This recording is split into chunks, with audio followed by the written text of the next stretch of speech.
ষষ্ঠাদি কল্পারম্ভ ও ষষ্ঠী বিহিত পূজার মধ্য দিয়ে পটুয়াখালীতে হিন্দু ধর্মাবলম্বীদের সবচেয়ে বড় ধর্মীয় উৎসব শারদীয় দুর্গাপূজার সূচনা হয়েছে।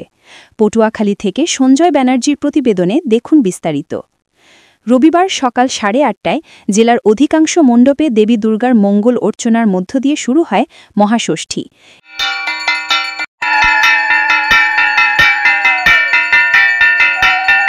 এ সময় ধূপের ধোঁয়া, কাসর ঘণ্টা, শাঁখ, উলুধ্বনি আর চণ্ডীপাঠে মুখর হয়ে ওঠে মন্দির প্রাঙ্গণ।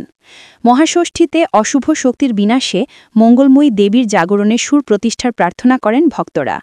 সন্ধ্যায় দেবী দুর্গার আমন্ত্রণ ও অধিবাসের মধ্য দিয়ে জেলার 188টি মণ্ডপে শুরু হবে দুর্গাপূজার মূল আনুষ্ঠানিকতা।